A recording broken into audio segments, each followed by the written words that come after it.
शुरुआत आशा नाम की एक लड़की को दिखाने से होती है, जो अपनी कहानी बता रही थी कि 5 साल पहले आने वाला सुनामी बहुत खतरनाक था। पूरा शहर पानी में डूब गया, करोड़ों लोगों की जान चली गई। लोगों ने खुद को और अपनी फैमिलीज को बचाने की बहुत कोशिश की, लेकिन नाकामयाब रहे। चंद गिने चुने लोग ऐसे थे जो उस वक्त ऊंची ऊंची बिल्डिंग्स की छतों पर चले गए, जिस वजह से उन लोगों की जान बच पाई। उन्हीं लोगों में आशा भी शामिल थी। वो काफी उदास है, थकी हुई भी है, लेकिन फिर भी हिम्मत करके वो उठ खड़ी हुई। पिछले 5 सालों से आशा एक तबाह हुई बिल्डिंग में रह रही है, जो सुनामी में डूबे हुए शहर के बीचों बीच थी। बिल्डिंग में उसके अलावा और कोई भी नहीं रहता। बिल्डिंग की छत पर आती है। उसने बारिश का पानी जमा करके रखा हुआ था, जिसे उबालकर वो अपने लिए कॉफी बनाती है और वहीं पर छुपाया हुआ एक रेडियो वो बाहर निकालती है और गाने सुनने लगती है, जिससे उसे काफी अच्छा महसूस होता है। इसके बाद हम पूरे शहर का बिगड़ा हुआ हाल देखते हैं। सारी बिल्डिंग्स हर जगह बंजर हैं। अब इन हालात में आशा के लिए सबसे बड़ा मसला पानी का था, क्योंकि अगर यहाँ पर बारिश ना हो तो पीने के पानी के लिए काफी मसला होता है। इसलिए आशा छत पर रखे हुए सामान के ऊपर जो जमा हुआ पानी पड़ा होता है,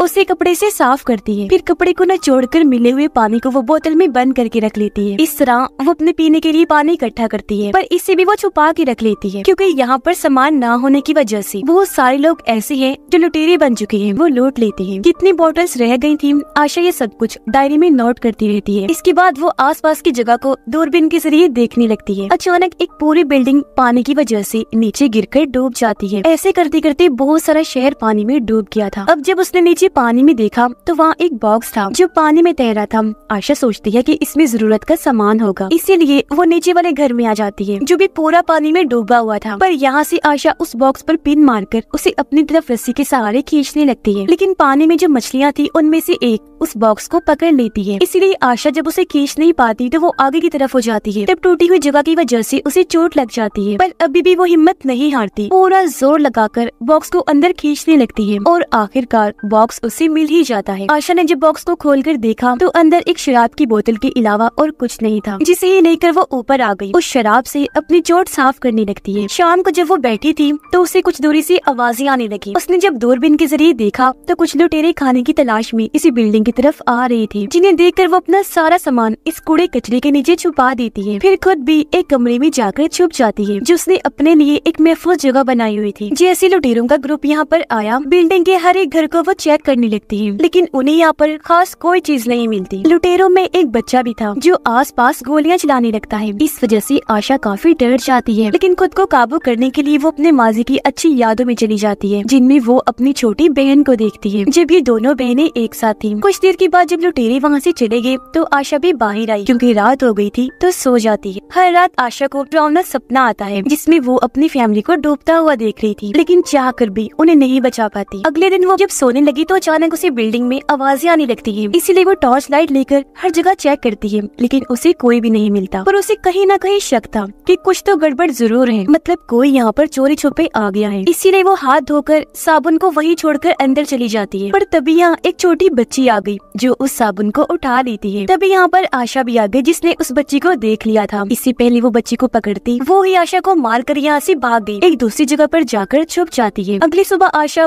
उस बच्ची को ढूंढने के लिए निकल गई। उसने देखा कि वो बच्ची दूसरे कमरे में सोफे पर सोई हुई है। आशा बस उसे देखती है, कुछ करती नहीं, ताकि उसकी नींद न खराब हो, और अपना खाना बनाने के लिए चली जाती है। कुछ देर के बाद हमने देखा कि उस बच्ची ने आशा के कमरे में से बहुत सारा सामान चोरी किया हुआ है, जिनमें से उस बच्ची को आशा और उसकी छोटी बहन की तस्वीरें भी मिलती हैं। बच्ची अभी उन तस्वीरों को देख ही रही थी कि तभी आशा यहाँ पर फिर से आ गई। आशा उससे वो तस्वीरें तो खींच लेती है, लेकिन बच्ची खुद यहाँ से भाग जाती है। आशा को कुछ समझ नहीं आ रही थी कि आखिर अब मैं इस बच्ची का क्या करूँ, लेकिन फिलहाल के लिए वो इस बात को अपने दिमाग से निकाल देती है।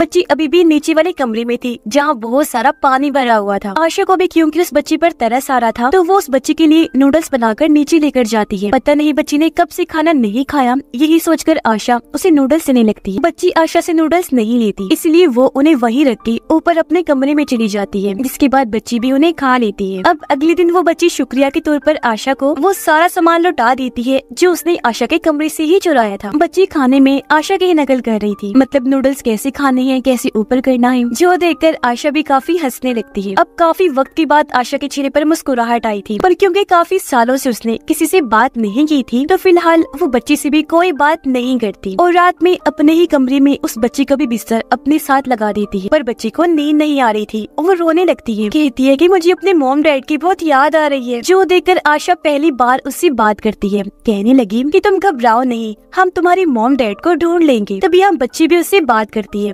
कहती है कि मेरा नाम हाई है। जिसके बाद अगली सुबह आशा और हाई दोनों छत पर चली जाती है। खेलते खेलते बच्ची दरवाजे की लॉक पर लगी टेप पट्टी को हटा देती है, जिससे देखते ही देखते दरवाजा बंद होकर पूरा लॉक्ड हो गया, जिसका मतलब था कि ये दोनों छत पर ही फंस गई है। जो देखकर आशा काफी परेशान होने लगती है। असल में इस दरवाजे का लॉक खराब था, इसलिए आशा ने लॉक पर टेप पट्टी लगाई हुई थी, लेकिन पट्टी के हटने से लॉक लगा और ये दोनों यहाँ छत पर ही फंस गई थी। अब आशा को परेशान देखकर हाई एक तार लेती है और उसकी मदद से दरवाजे को खोल देती है। आशा भी काफी चौंक गई, काफी खुश हो जाती है, मगर साथ में उसे समझाती भी है कि देखो यहाँ की हर एक चीज का मैंने सेटअप बनाया हुआ है, इसीलिए बिना पूछे किसी भी चीज को हाथ नहीं लगाना, ठीक है ना। और हाँ, यहाँ पर शोर भी बिल्कुल मत मचाना, वरना यहाँ पर लुटेरे आ जाएंगे। यहाँ पर हाई आशा को कहती है कि हमें यहाँ से निकलना चाहिए, आखिर हम कब तक यहाँ पर रहेंगे, यहाँ रहना किसी खतरे से खाली नहीं है। लेकिन इसके लिए वो साफ साफ मना कर देती है। कुछ देर के बाद आशा ने नोटिस किया कि जो खानदानी नेकलेस मैंने पहना हुआ था वो मेरे गले से गायब है, तो वो काफी परेशान हो गई, हर जगह उसे ढूंढने लगती है। उसे ये लगने लगता है कि वो जरूर हाई ने ही चुराया है। इसलिए जब इस बारे में आशा हाई से पूछती है तो उसे काफी बुरा लगा कि आशा मुझे चोर समझ रही है। वो उससे नाराज हो गई, बिना कुछ कहे अपना सारा सामान लेकर दूसरे कमरे में शिफ्ट हो जाती है। सुबह को आशा देखती है कि हाई पीने वाला पानी कपड़े धोने के लिए जाया कर रही है। इसके अलावा भी उसने कई और सारी चीजें जाया कर दी थी, पर क्योंकि वो नाराज थी इसलिए आशा उसे कुछ नहीं कहती। मगर आशा जब सो रही थी तो एक बार फिर उसे डरावना सपना आया। उसने देखा कि जब समंदर में तूफान आया था तो किस तरह पानी तेजी से मेरे घर में घुस रहा था। वो डरी हुई है, बुरी तरह बचकर भाग रही है। ये इतना भयानक सपना देखकर वो काफी डर गई, चीखने चिल्लाने लगती है। लेकिन उसकी आवाज सुनकर हाई यहाँ पर आई और उसे जगाकर हौसला देने लगती है, जिससे यहाँ पर दोनों एक बार फिर बातें करने लगते हैं। यहाँ आशा हाई को समझाती है कि यहाँ पर कैसे कैसे रहना है। सबसे पहले वो कहती है कि पानी को कम से कम इस्तेमाल करना है, मतलब पीने वाला पानी कैसे और नहाने वाला, कपड़े धोने वाला कैसे। साथ ही बिजली से तुम्हें दूर रहना है। साथ ही रेडियो को भी ऊंची आवाज में ना सुने, क्योंकि वो आवाज सुनकर लुटेरे यहाँ पर आ जाएंगे। यहाँ पर हाई आशा से एक कमरे के बारे में पूछती है जो पिछले काफी वक्त से बंद था। इस पर आशा उसे बताती है कि इस कमरे से बहुत गंदी बदबू आती है, तो तुम गलती से भी कभी इसे मत खोलना। अब बदबू क्यों आया करती थी ये बात आशा उसे नहीं बताती। अगली सुबह रेडियो पर हाई खबरें सुन रही होती है, जहाँ पर बताया जा रहा था कि बचे हुए लोगों को गवर्नमेंट मदद दे रही है। जिंदा बचने वाले तमाम लोगों को दूसरे शहर में भेजा जा रहा है जो बहुत महफूज है। खाने पीने का और जरूरत का सारा सामान वहाँ पर दिया जा रहा है, जहाँ पर वो बड़े आराम से अपनी नई जिंदगी गुजार रही है। ये खबर जाकर हाई आशा को बताती है और कहने लगी कि हमें भी गवर्नमेंट की दी हुई इस जगह पर चलना चाहिए। लेकिन आशा एक बार फिर साफ साफ मना कर देती है। ये सुनकर हाई को बुरा लगा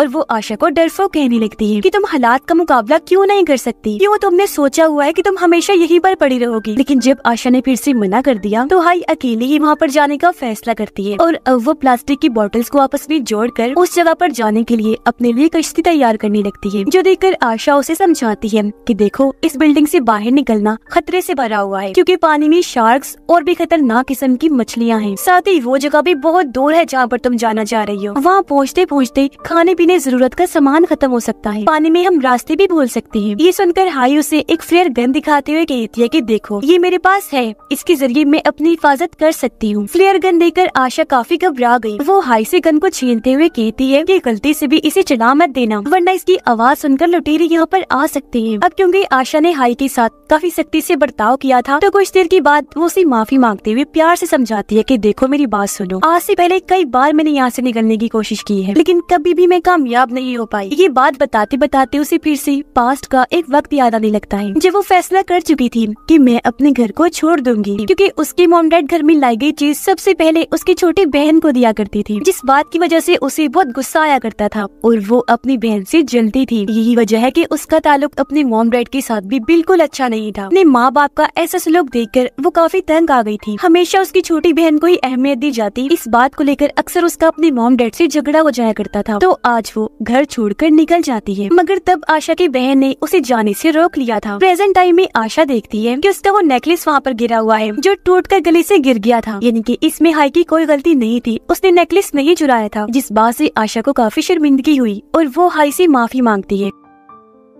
अगले दिन क्योंकि काफी बारिश हुई थी तो इन्होंने पीने का ढेर सारा पानी जमा कर लिया था। लेकिन इस भाग दौड़ में एक दिन आशा को एहसास हो गया था कि ये जगह ज्यादा दिन के लिए महफूज नहीं है, बेहतर यही होगा कि हमें यहाँ से निकलना चाहिए और गवर्नमेंट की दी हुई उस जगह पर रहना चाहिए। तो वो भी अब हाई की बात मान जाती है। उस जगह पर जाने के लिए कश्ती बनाने में उसकी मदद करने लगी। पास्ट के एक सीन से हमें पता चला कि जब आशा ने घर छोड़ा था तब उसके साथ उसकी बहन भी थी। जहाँ तभी अचानक सुनामी आ गई, जिस वजह से हर तरफ अफरा तफरी मच गई। लोग डर कर घबराते हुए इधर उधर भागने लगे और आशा को इस बात का बहुत दुख होता है कि मैं अपनी बहन को नहीं बचा पाई। वो इस बात को याद करके प्रेजेंट टाइम में दुखी हो रही थी, पर उसे ये सोचकर तसल्ली हुई कि अब मुझे एक दूसरी बहन मिल चुकी है हाई के रूप में। इसीलिए अगली सुबह वो हाई को अपना वो नेकलेस दे देती है गिफ्ट के तौर पर। खैर अब कुछ दिन के बाद इनकी छोटी सी कश्ती उस जगह पर जाने के लिए तैयार हो जाती है जहाँ ये दोनों निकलने के लिए बिल्कुल तैयार हो गई थी। लेकिन यहाँ पर गलती से हाई से रेडियो ऑन हो जाता है, जिसकी आवाज सुनकर लुटेरे यहाँ पर घुस आते हैं, जो देखकर ये दोनों जल्दी से अपना सारा सामान छुपा देती है और हाई जल्दी से जाकर लकड़ी की बनी हुई नकली दीवार में जाकर छुप जाती है, जबकि आशा उसी पुरानी स्मेल वाले कमरे में जाकर छुप जाती है। लुटेरे यहाँ पर आकर हर घर में पड़े हुए सामान को बखेरने लगते हैं और जो खाने पीने के सामान उन्हें मिल रहे थे वो उन्हें अपने पास रख लेती है। जिस दौरान उस नकली दीवार में छुपी उन्हें हाई भी मिल जाती है। लुटेरे उसे पकड़ लेते हैं, जिस वजह से वो चीखने चिल्लाने लगी। उसकी आवाज आशा भी सुन पा रही थी, लेकिन वो बहुत ज्यादा डरी हुई थी। उसे समझ नहीं आ रही थी कि आखिर मैं कैसे हाई को बचाने जाऊँ। अब लुटेरे इनकी उस कश्ती को भी तोड़ देते हैं, जिसके बाद वो स्मेल वाले कमरे में चली गई। जबकि आशा को यहाँ पर फिर से उसके पास्ट का सीन याद आने लगता है, जिसमें उसने देखा कि मैं और मेरी बहन किस तरह खतरे में थे, पर जाकर भी मैं उसे नहीं बचा पाई। लेकिन प्रेजेंट में वो अपने आप से कहती है कि वो गलती अब मैं दोबारा नहीं करूंगी और अब वो बड़ी हिम्मत करके बाहर आ जाती है ताकि हाई को बचा सके। उसके पास फ्लेयर गन थी, इसलिए एक आदमी जो उसके पास आया था वो उसे मार देती है। फिर वहाँ से भागकर दूसरे घर में आ गई, जहाँ वो लुटेरों को फंसाने के लिए एक ट्रैप जाल बिछाती है और वहाँ पर रेडियो ऑन कर देती है। आवाज सुनकर 2-3 लुटेरे अंदर आई, तब मौका देकर आशा उन पर हमला कर देती है, उनसे लड़ने लगी और इन सब आदमियों को मार देती है। अब लुटेरों के हेड ने